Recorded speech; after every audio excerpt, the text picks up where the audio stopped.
예, 우리가 모처럼 요한복음으로 이제 돌아왔습니다. 마태, 마가, 누가, 요한 이렇게 같이 보고 있습니다. 저에게도 좋은 그러한 사복음서를 함께 읽을 수 있는 그러한 좋은 때고요. 또 우리 교회가 함께 또 은혜를 나눌 수 있어서 감사합니다. 예수님의 나심에 대한 사건은 마태복음, 누가복음 여기에서 주로 많이 기록하고 있습니다. 그리고 예수님의 어릴 때 12살 때까지 이럴 때 삶은 또 누가복음에 잘 기록되어 있고요. 그리고 이제 예수님 세례 받으신 사건, 그것은 마태, 마가, 누가에 또 기록되어 있어요. 그런데 요한복음은 이제 그 세례 받으시고 그리고 그때 예수님께서 세례 받으셨다는 그 사건보다 예수님께서 세례 요한에게 나타나실 때 그때 세상 죄를 지고 가는 하나님의 어린 양이다. 그리고 하나님의 아들이다. 이렇게 세례 요한이 예수님을 칭하고 나보다 늦게 되었으나 먼저 계신다. 또 이렇게 고백하고요. 그리고 그곳에서 이제 빌립과 시몬 곧 베드로와 그리고 빌립, 나다나엘을 만나죠. 그리고 그곳에서 이제 가나로 갑니다. 가나가 바로 나다나엘의 고향이거든요. 그래서 그곳에 혼인잔치에 이렇게 갑니다. 그곳에 혼인잔치에 갔다가 예수님께서 갈릴리에 잠깐 들리시고 가족과 함께 그리고 다시 나사렛 가셨다가 이제 이스라엘의 유월절 지키러 가십니다. 그 유월절 가셔서 성전을 정결하게 하시고 그리고 그곳에서 많은 표적을 행하셔서 믿는 자들이 많았다. 그리고 그 유월절을 지키시고 그곳에서 유대 강야로 가십니다. 유대 강야로 가셔서 또 세례를 베푸시는데 예수님께서 세례를 주셨다라고도 기록되어 있지만 실상 제자들이 베풀었다. 또 이렇게 기록되어 있습니다. 그리고 그곳에서 이제 유대 강야에서 예수님께서 세례를 베푸시고 이제 다시 갈릴리로 가는 길을 사마리아로 잡습니다. 그래서 사마리아 여자를 만나는 그래서 사마리아 여자를 만나서 예수님께서 이제 하나님을 영과 진리로 예배드릴 때가 온다. 그러니까 사마리아 여자가 메시아가 오시면 곧 그리스도가 오시면 그리하리라 하니까 내가 메시아다. 이렇게 예수님께서 사마리아 여자에게 알려주시고 그리고 내가 너에게 가라지 않는 생수를 준다 하니까 두레박도 없이 어찌 물을 주십니까 하니까 내가 주는 물은 영원히 가라지 않는 물이다. 그렇게 하시고 이제 그 사마리아 여자가 동네에 가서 내가 그리스도를 만났다라고 이렇게 선포해서 예수님께서 그곳에서 이틀 유하시고 그게 오늘 이제 43절입니다. 제가 이제 파노라마 같이 왜냐하면 예수님이 세례 받으시고 초창기 예수님의 생애 이건 이제 학자들 간에 다양한데요, 의견이 6개월에서 8개월이라고도 하고 또 10개월이라고도 하고 어쨌든 그 초창기에 예수님의 생애가 사실 요한복음 이쪽에만 기록되어 있습니다. 그래서 우리가 시간적으로 이것을 다 배열하기가 쉽지 않은데 제가 금방 쭉 그렇게 생각했습니다. 우리가 성경을 이렇게 한번 또 파노라마 같이 생각해 보면 좋지 않습니까? 그리고 이제 교훈을 얻습니다. 그래서 오늘 보면 43절에는 이틀이 지남에 예수께서 거기를 떠나 갈릴리로 가시며 이제 거기가 어디입니까? 바로 사마리아입니다. 그러니까 사마리아에서 떠나 갈릴리로 올라가시는데 갈릴리 가나로 이제 가나가 갈릴리 지방에 있습니다. 그래서 갈릴리 가나 그렇게 가시는 것을 볼 수가 있습니다. 그곳에서 오늘 이제 우리가 마지막 54절에 보았지만 예수님께서 두 번째 표적을 행하시니라 이렇게 말하고 있습니다. 표적은 우리가 기적인데요. 또 기적이라고도 하고 기사라고도 하고 또 표적이라고도 하고 이런 말들이 성경에 많이 나오지 않습니까? 또 어떨 때는 징조라고도 하고 징조, 기사, 표적, 또 기적 다 비슷한 말입니다. 그런데 특별히 표적이라고 할 때는 이 땅에 오신 예수 그리스도께서 하나님의 아들이시고 그리스도 메시아이심을 나타내는 기적. 그것이 특별히 표적으로 그렇게 우리가 아시면 됩니다. 그래서 요나의 표적밖에 없다. 이렇게 예수님이 말씀하셨을 때는 요나가 물고기 뱃속에서 사흘 동안 있다가 다시 나왔지 않습니까? 곧 예수님도 죽으시고 사흘 만에 부활하시는. 그래서 나에게 표적을 말한다면 요나의 표적밖에 없다. 그리고 또한 우리가 예수님이 나실 때 그 베들레헴의 변방의 목자들이 이제 예수님을 만나러 가는데 그때 천사가 가브리엘의 지시가 있는데 뭐예요? 바로 표적을 보리니 말 구유에 누워 있는 그래서 강보에 쌓여 말 구유에 누워 있는 아기를 보리니 이것이 표적이다. 어떻게 그 말 구유에서 강보에 포대기에 쌓여 누워 있는 그 아이가 표적이냐? 그 겸손이죠. 예수님께서 이 땅에 오셔서 겸손, 하나님의 아들이 사람의 아들이 되셔서 죽고 부활하시고 그렇게 보면 가장 큰 2대 표적은 말구유의 표적과 그리고 요나의 표적이죠. 그게 이제 표적입니다. 근데 특별히 요한복음에는 7대 표적이 우리가 기록되어 있지 않습니까? 다시 한 번 더 한기해 보면 첫 번째 표적은 가나 혼인잔치.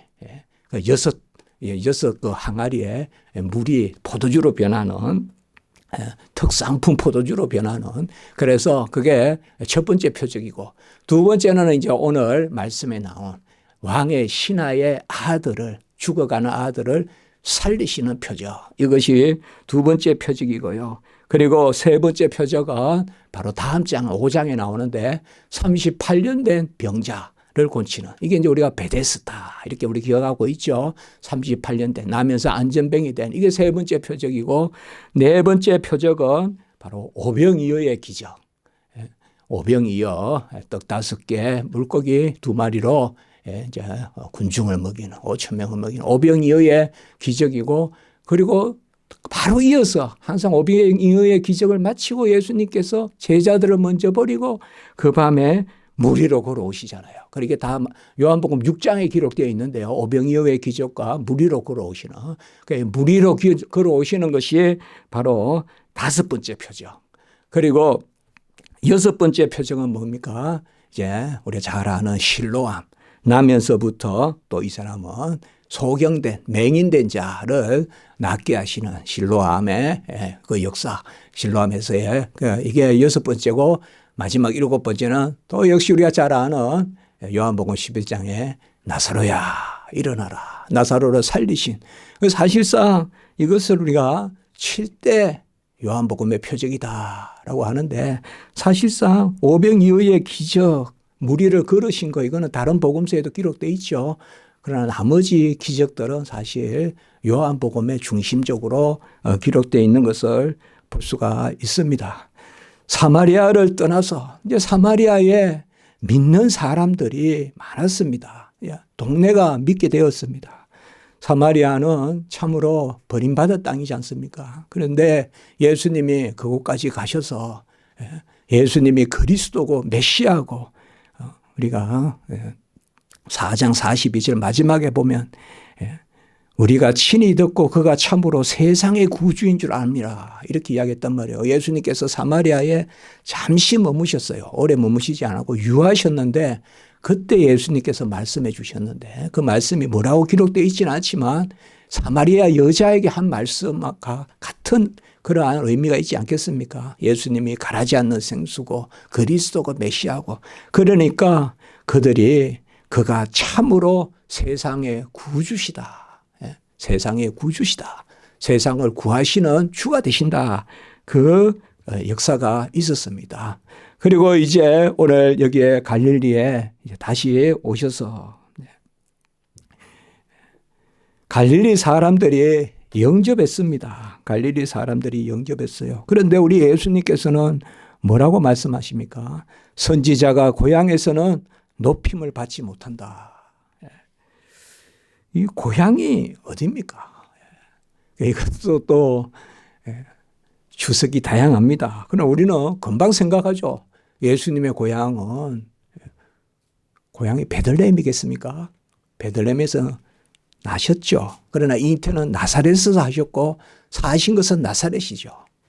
그래서 사람들은 예수님이 베들레헴에서 나셨다는 그 생각보다 나사렛, 그래서 나사렛 예수라고 하지 않습니까? 그래서 고향에서 높임을 받지 못한다.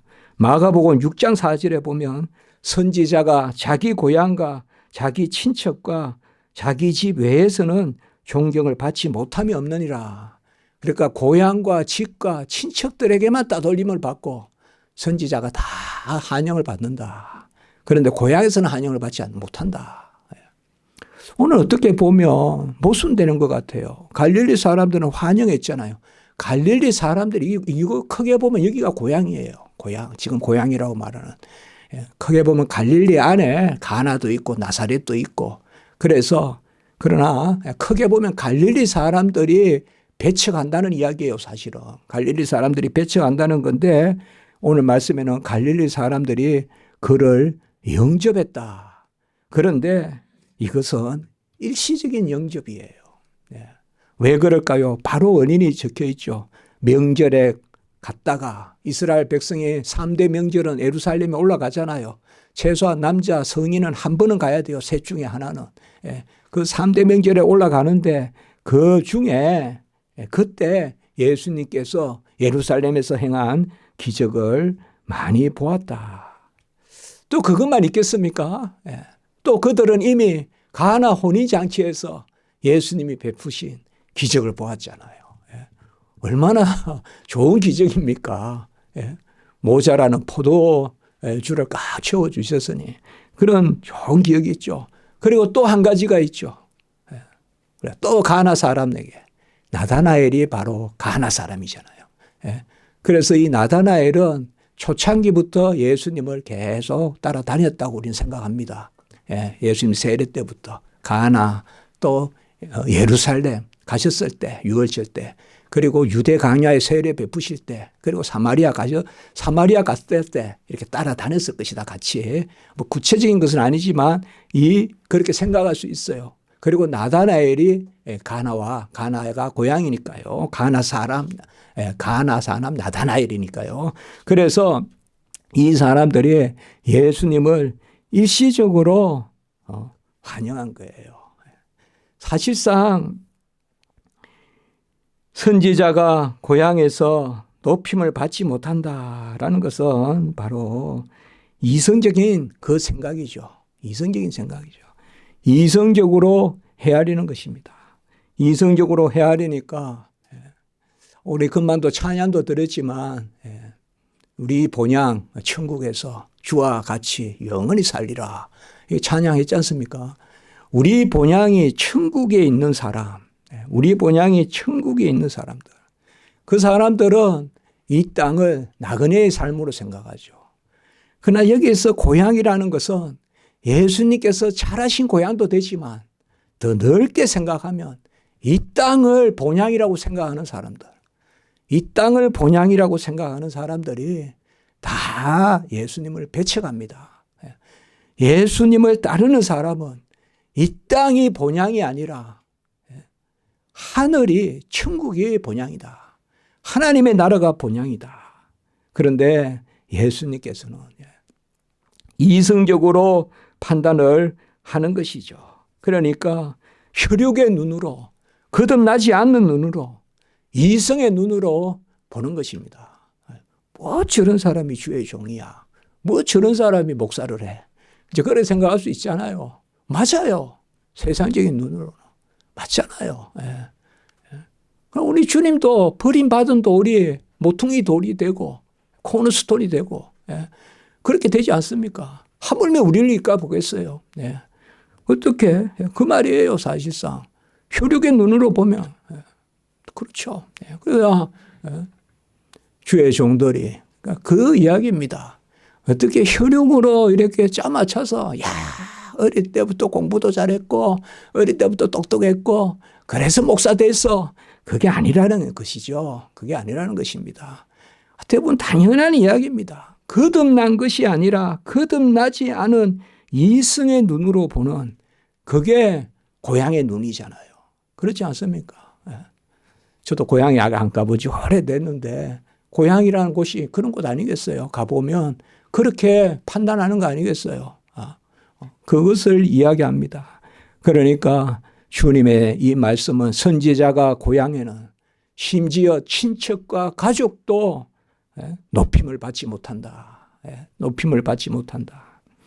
우리 주님은 위로부터 오시는 분이요, 하늘로부터 오시는 분이요, 하나님이 보내신 분이요.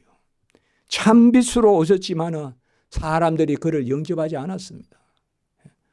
사는 것도 그냥 사는 것이 아닙니다. 사는 것도 의미가 있으려면 거듭난 사람이 사는 곳이 의미가 있는 것입니다. 거듭난 사람이 사는 곳이 의미가 있어요. 하나님이 이 땅에 오셨을 때 하늘로부터 오시느니 위로부터 오시느니 하나님의 말씀을 하시는 분, 이분을 사람들은 영접하지 않았는데 영접하는 자, 그 이름을 믿는 자는 혈통으로나 육정으로나 사람의 뜻으로, 이게 세속적인 이 땅을 고향으로 여기는 사람들의 그러한 심성으로 난 자들이 아니라 하나님께로 난 자들이니라. 요한복음 우리가 계속 보지 않습니까?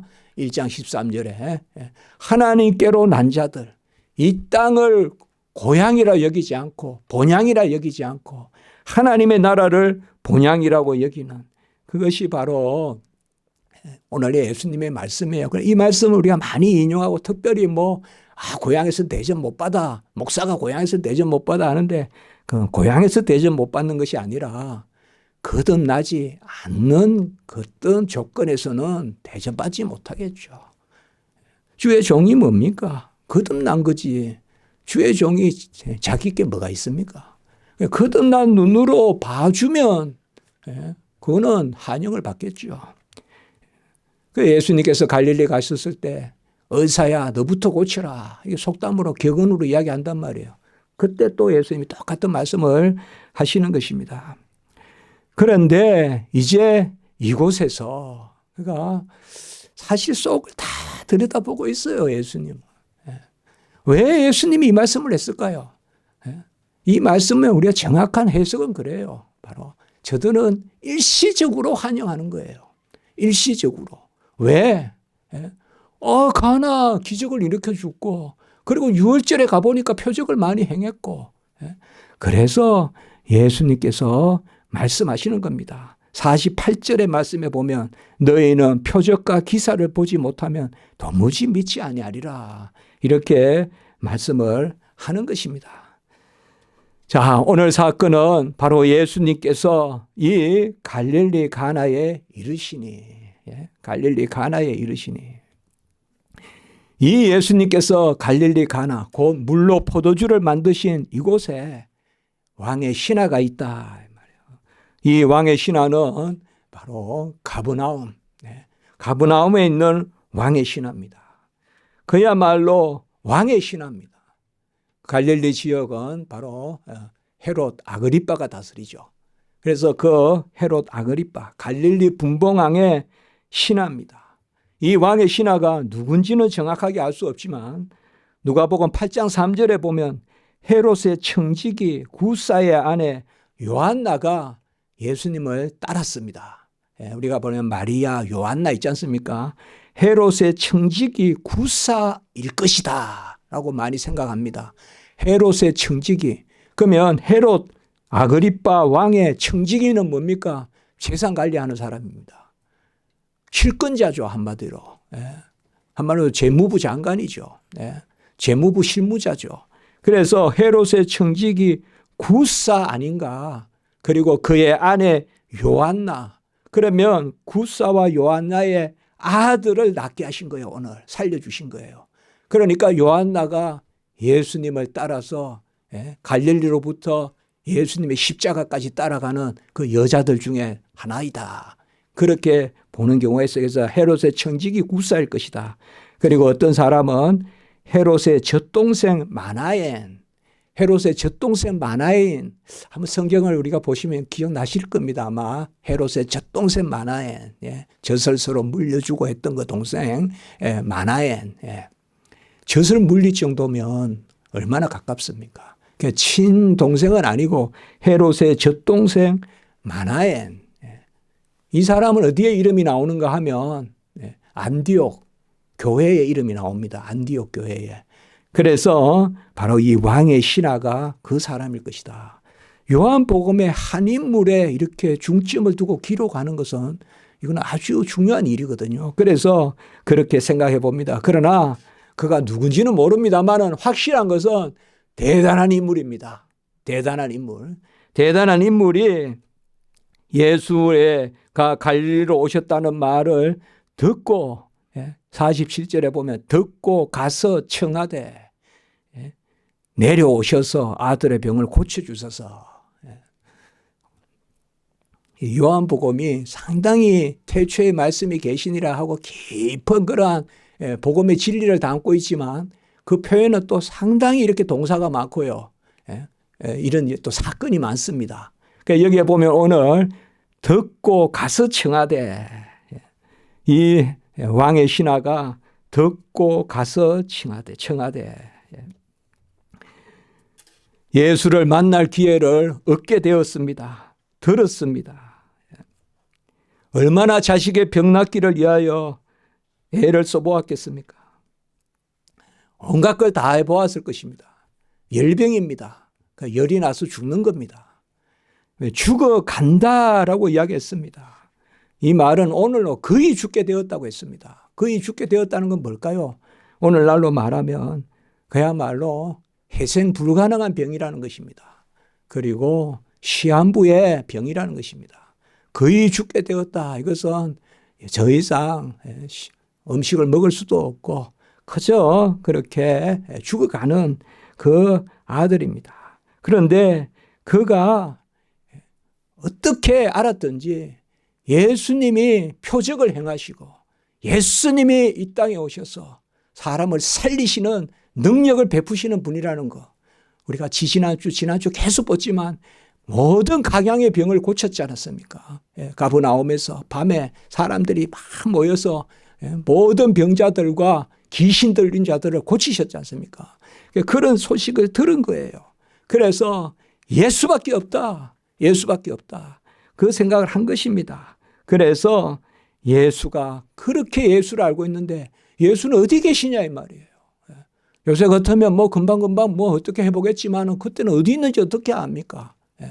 예수님은 지금 베들레헴 예루살렘 가셨다가 유대 강야 가셨다가 지금 다시 또 이쪽으로 오시지 않습니까?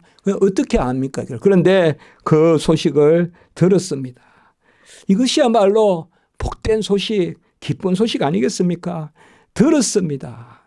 들었어요. 그리고 가서 이것은 갔습니다. 갔어요. 설교 때 이런 이야기하기가 그런데 들었다라는 말은 분사입니다. 듣자마자란 뜻이에요. 듣자마자 갔다라는 말은 과거형입니다. 떠났다는 것입니다. 이걸 갔다라는 말은 그대로 원어로 보면 떠났다는 겁니다. 떠났다. 딱 떠났다는 게 끝났다는 거예요. 그러니까 가버나움에 이걸 달리 말하면 듣자마자 딱 떠났다 이 말이에요. 가버나움을. 어디로? 갈릴리 가나로 떠났다 이 말이에요. 가버나움에서 갈릴리 가나는 기억나십니까? 가버나움은 낮은 지역이라 그랬죠. 그래서 지난주에는 예수께서 내려오사 이랬는데 오늘은 뭘까요? 이제 올라가는 거죠. 올라가는 거예요. 가버나움에서 이제 갈릴리 가나는 올라가는 겁니다. 그런데 이 거리가 만만치 않습니다. 그렇게 가까운 거리는 아닙니다. 25마일입니다. 그러니까 약 40km, 100리입니다. 그러니까 왕의 신하 그 명망이 있는 사람이 얼마나 자식을 살리고 싶었겠어요. 그러니까 듣자마자 친히 가서 그 친히 간 건 뭐예요? 예수님이 오셨다는 거죠. 사람들은 영접하지 않았는데 요한복음 1장 12절에 영접하지 않았는데 영접하는 자 바로 예수님이 왔다는 소식을 듣고 즉시 떠났습니다. 그게 복음이지 뭐겠어요. 자식을 살리는 소식이잖아요. 예수는 살릴 수 있다고 믿은 거예요. 복음을 그 듣기 위하여 간 것이죠. 우리나라에도 보면 평양 대부원 때 그 유명한 사진이 있잖아요. 아기를 등에 메고 짐을 이고 저 전라도 쪽에서 서울의 부엉에 있다고 걸어 올라온 거 아닙니까? 부녀가 걸어 올라온 거. 그 유명한 사진이 있잖아요. 그런 모습이에요. 그런 모습이에요. 그 예수의 소식을 듣고 와서 그 다음에 단어가 뭡니까? 청했다 이 말이에요. 듣자마자 떠나서 청했다 이 말입니다. 이 청했다는 것은 또 진행형 의미를 갖는 것입니다 이게. 그래서 제가 청했다 이것은 미완료라고 하는데 계속했다는 거예요. 계속했다. 그리고 내가 확신하는 게 아니라 맡겼다는 거예요. 이거는. 그래서 맡기고 계속해서 나의 확신이 아니라 상대의 뜻에 따라. 이게 간증입니다. 간증이라는 것은 내가 하는 게 아니잖아요. 나중에 우리가 백부장이 그 하인을 낫게 할 때 오라면 오고 가라면 간다. 그겁니다. 그게 간증이라는 게 그거거든요. 간증. 우리가 간증하는 분은 누굽니까? 내가 조정하는 분이 아니잖아요. 그분이 마음을 주장하는 분이잖아요. 그래서 간증했다. 듣고라는 것은 분사로 되어 있고 갔다라는 것은 과거형으로 되어 있고 청했다라는 것은 미완료로 되어 있어요. 이 말은 뭔가 하면 계속했다는 거예요. 맡겼다는 거예요. 그래서 이 단어 세 가지가 우리에게 아주 긴박함을 보여줘요. 소식을 듣자마자 그는 누굽니까? 왕의 신하예요. 구사라고 본다면 헤롯 왕의 재정을 맡은 사람이에요. 대단한 인물이라고요.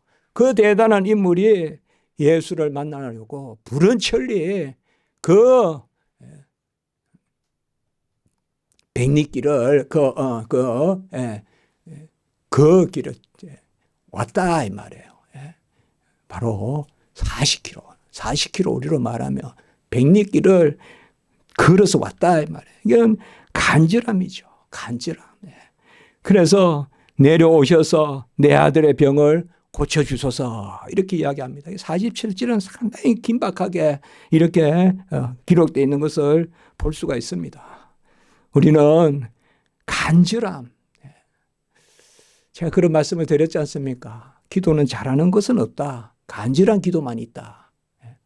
시편을 다 살펴봤더니 첫 번째는 말씀 묵상, 율법, 주야로 말씀을 묵상하는 거고 두 번째는 부르짖는 거다.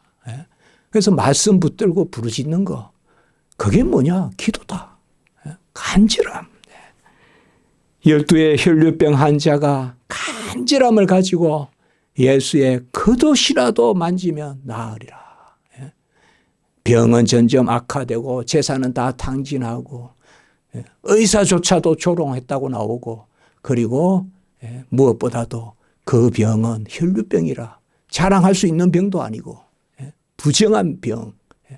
이러한 가운데서 이게 우리의 간절함의 동기라고나 할까요? 간절함. 수로보니게 여인도 뭐래요? 귀신 들린 딸에게. 그래서 부스러기라도 주면 그래서 상에서 떨어지는 부스러기라도 주면 간절함입니다. 간절함. 우리가 예수를 알면 나를 알고 예수를 알면 간절함이 생겨요. 나를 모르니까 간절함이 없는 거예요. 내가 잘 사는 줄 알고 있고 내가 괜찮게 사는 줄 알고 있고 나 꽤 괜찮은 인간인 줄 알고 있고 그렇게 사는 거예요. 그야. 그러나 예수를 알고 그가 구원자고 나를 알면 그 사이에 우리에게 나를 고쳐주소서 나를 살려주셔서 간절함이 생겨요. 하나님을 알면 나를 알고 그래서 나에게 절망하고 하나님을 갈망하게 된다 이 말이에요. 칼빈의 기독교 강면 제1권 1장 1절에 나오는 이야기예요. 나에게 절망하지 않고는 하나님을 갈망할 수 없다. 이 간절함입니다. 예수를 알고 예수가 낫게 하시고 I am nothing, Jesus everything. 나는 아무것도 아니고 예수님은 모든 것이다. 여기에서 간절함이 생기는 거예요. 이 백리의 길은 무슨 길이었겠어요? 정말 자식 하나 살리려고 간절함을 가지고 이제는 왕의 신하라는 타이틀도 필요 없고 다 필요 없고 그동안은 명의도 불러받고 온갖 좋은 데 온천 같은 데 가가지고 씻기도 받고 열이 내리라고 온갖 이방적인 주술적인 것도 해봤지 않겠어요. 그런데 저 백약이 무효하고 아무도 할 수가 없잖아요. 그래서 예수님밖에 없다. 내 아들의 병을 고쳐주소서 하니 그가 거의 죽게 되었음이라 이렇게 나옵니다. 내 아이의 병을 고쳐주소서라는 그가 거의 죽게 되었습니다. 47절에. 이 말씀도 우리에게 간절함을 보여줘요. 무슨 여러 가지 이유가 필요했습니까?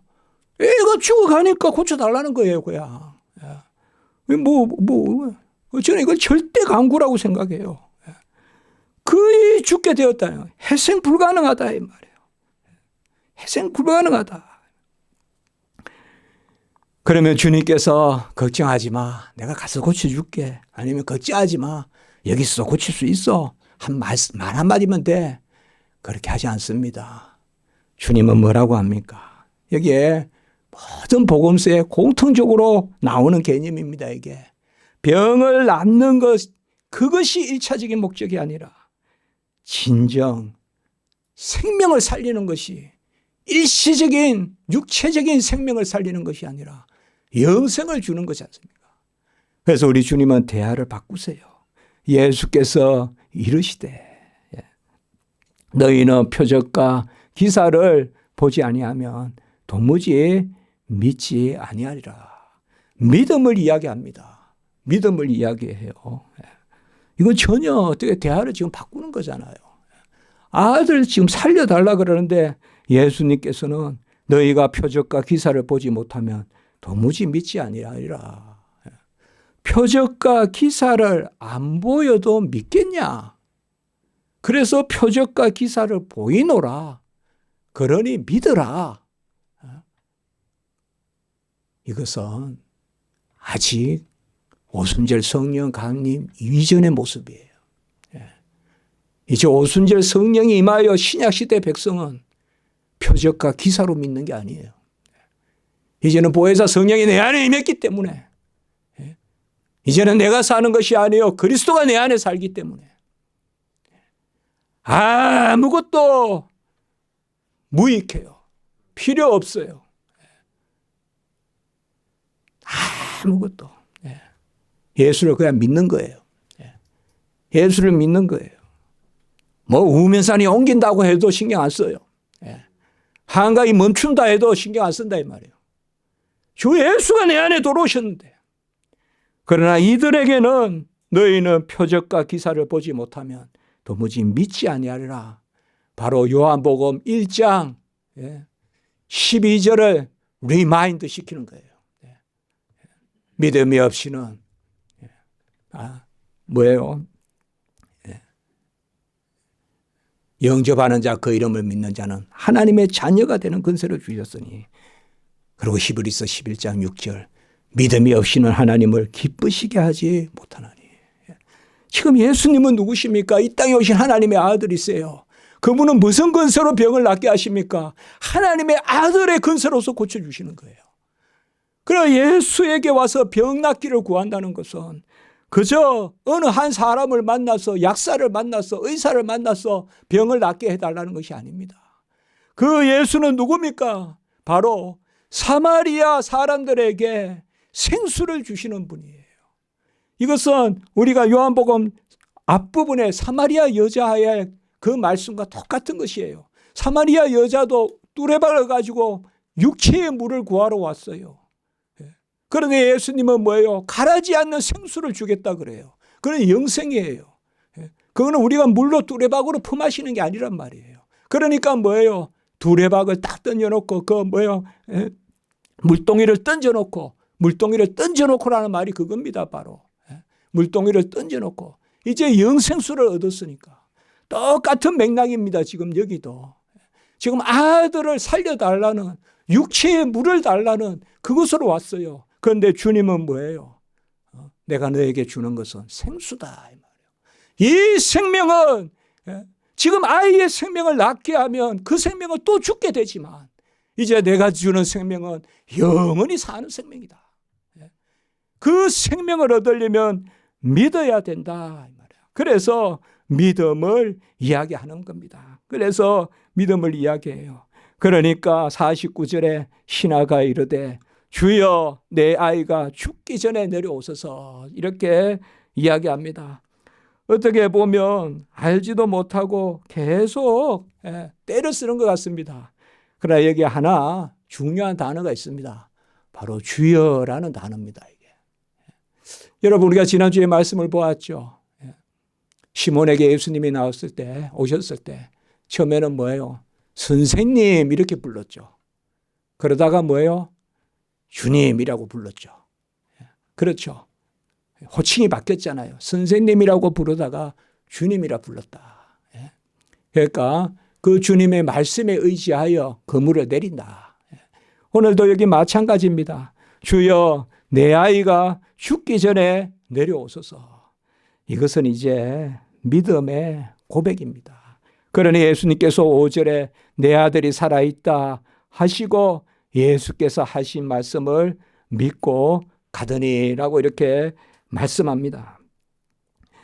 주님이 병든 자를 낫게 하시고 표적을 행하시는 것은 믿게 하려 하시는 것입니다.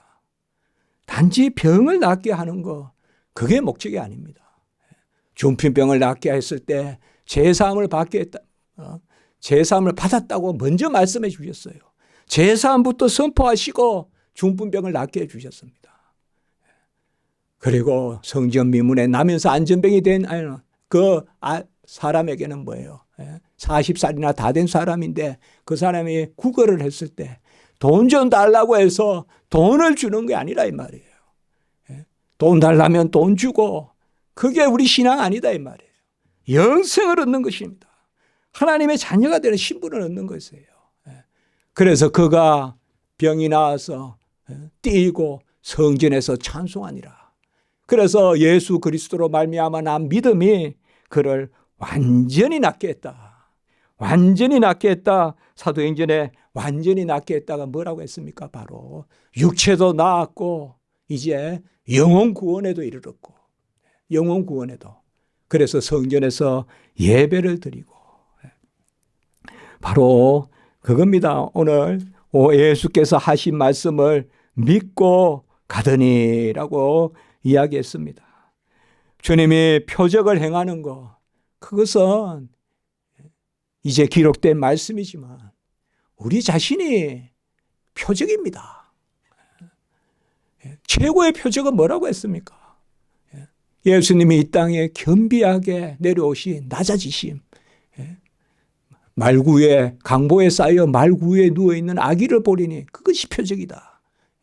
그리고 요나의 표적, 하나님의 아들이 사람의 아들로 오셔서 죽고 부활하시는 그 말구의 표적, 요나의 표적.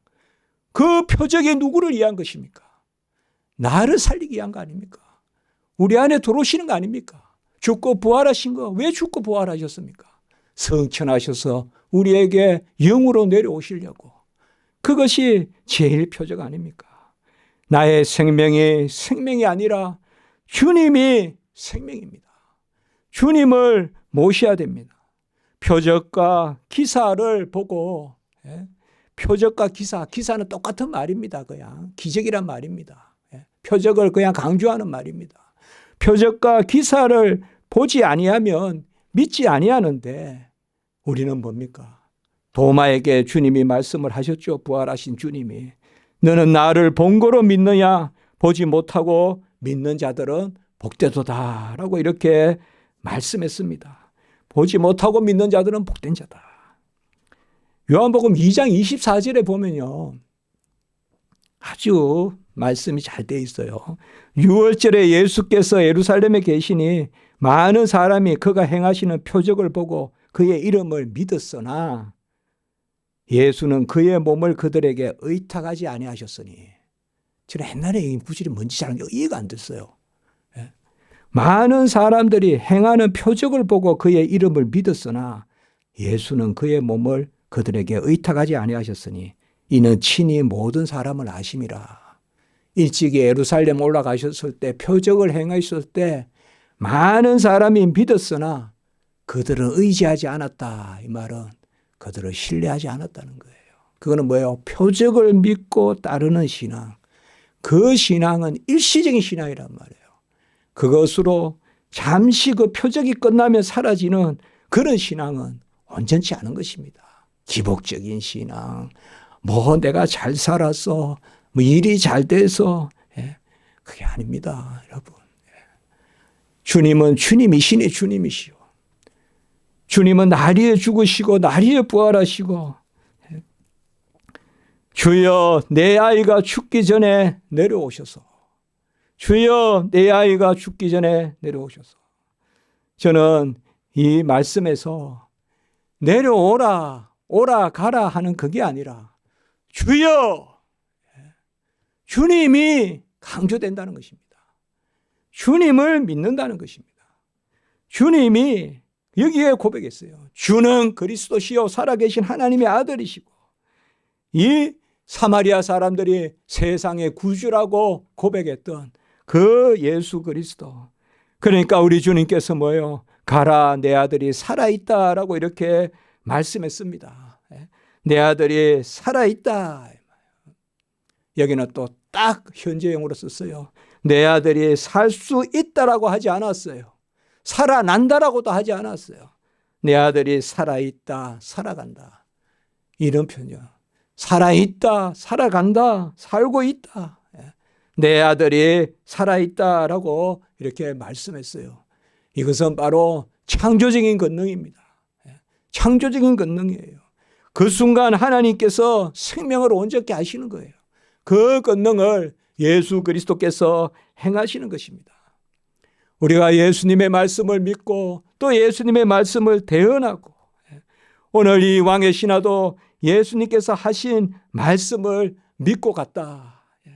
이것이 귀한 것입니다. 예수님이 하신 말씀을 믿고 갔고, 이 믿음이 단지 표적에서 끝나는 것이 아니라 이제 오늘 54절에 보면 자기와 온 집안이 믿으니라. 종들이 이제 나은 거예요. 급하니까 막 온 것이죠. 오다가 만났어요. 그러니까 아이가 살아났다. 이제 밥을 먹고 하겠죠. 아이가 살아났다. 그러니까 언제부터 그렇더냐 하니까 어제 제7시부터 그렇더라. 이건 오후 1시라고 생각해도 되고요. 여기도 또 여러 설이 있습니다만은 오후 1시라고 생각하면 됩니다. 6시간 더해서 생각하면 됩니다. 근데 어떨 때는 시간 계산이 좀 다를 수도 있습니다. 그러나 그게 중요한 건 아닙니다. 그래도 이스라엘의 시간은 어쨌든 밤이 하루의 시작입니다. 저녁 때부터 시작됩니다. 그래서 어제라는 말은 오늘 오후가 어제입니다. 이스라엘 백성은. 그러니까 1시 그때부터 나았다. 그때가 언제냐? 예수님께서 말씀하실 때다 이 말이에요. 예수께서 말씀을 하신 내 아들이 살아있다라고 하신 그 말씀입니다. 저는 이 말씀을 준비하면서 그 생각을 해봤어요. 베드로의 장모도 열병이었지 않습니까? 그렇죠. 베드로의 장모의 병을 고치는데 심한 열병이었지 않습니까? 중한 병이었지 않습니까? 베드로의 장모의 병은 뭐 단지 막 곧 죽게 되었다. 그렇게는 나오지 않는데 베드로의 장모의 병도 중한 병이었죠. 사실상 근원은 같을 수 있어요. 우리는 알지 못하지만. 베드로의 장모의 병도 열이 나는 거고 여기 죽게 되는 양의 신하의 아들도 열이 나는 거고 우리가 그렇게 생각합니다. 어떤 사람에게는 똑같은 게 죽음에 이르기도 하고 어떤 사람은 그걸 이겨내기도 합니다. 그래서 건강하다고도 하고 또 약하기도 하고 병이 없다기보다 면역이 강한 거겠죠. 우리가 면역 체계가 전혀 없으면 팬데믹이 일어나지 않습니까? 면역이 없어서 그렇죠. 병이 강하다기보다 저는 잘 모르겠지만 말씀을 준비하면서 그 생각을 했어요. 우리는 다 병이 있습니다. 다 병이 있어요. 그 병의 근본을 치료하시는 분은 그 병 자체, 병균, 병원, 그 원인을 없애시는 분, 균을 없애시는 분은 주님이십니다. 주님이세요. 저 사람에게만 병이 있고 이 사람에게만 아닙니다. 면역이 약하면 다 무너집니다. 주님이 우리에게 같은 병이라도 우리는 믿어서 예수 만나는 게 아닙니다. 오늘 마지막 질문이에요. 오늘 이 말씀의 질문은 예수님의 현존이라고 생각합니다. 예수님의 현존은 예수님은 과연 옮겨 가셔야 계시냐 이 말이에요. 아니다 이 말이에요. 예수님은 그 25마일을 안 가셔도 이곳에서 내 아들이 살아있다라고 하면 그 시간에 낫습니다. 우리는 믿어서 예수를 만나러 가는 것이 아니라 예수를 만나서 믿게 됩니다. 그리고 온 집안이 믿게 됩니다. 초대교회에서 온 집안이 믿었다라는 것은 두 가지입니다. 전적인 은혜라는 뜻이고 영생의 구원이라는 뜻입니다. 나만 믿었다 이런 것은 일시적으로 또 믿지 않게 되는 그런 경우도 많습니다. 무리들에게. 그러나 성경에는 온 집안이, 고넬료의 온 집안이, 또 빌립보의 간수의 온 집안이, 그리고 자주장사 루디아의 집안이, 또 알고 보면 우리가 야고보의 집안이, 베드로의 집안이 이렇게 믿게 되는 것, 이것은 바로 복음의 역사입니다. 예수 그리스도의 현존은 미치지 않는 곳이 없습니다. 딱 끝까지 예수 그리스도의 현존이 미치는 것입니다. 그래서 우리가 예수님의 그 현존이 땅 끝까지 미치는 그 예수 그리스도의 영, 보혜사 성령, 그것이 신약시대 우리에게 임한 것입니다. 그러니 이제 우리는 표적의 신앙을 버려야 됩니다. 이제는 예수 그리스도만 바라보는 신앙입니다. 표적의 신앙을 버려야 돼요. 무엇이 보이면 믿고 안 보이면 안 믿고. 그는 도마도 즉시 돌이켰지 않습니까? 보지 않고 믿는 것이 복되다고 했습니다. 예수님으로 복되어야 됩니다. 예수님으로 감사해야 돼요.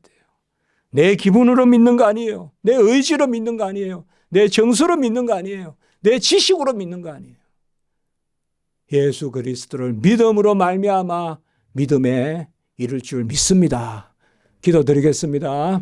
거룩하고 자비로우신 하나님 아버지, 우리도 다 죽어가는 존재였습니다. 예수님께서 나았다, 살았다, 산다, 살아있다라고 하심으로 그 시에 즉시 나음을 받았습니다.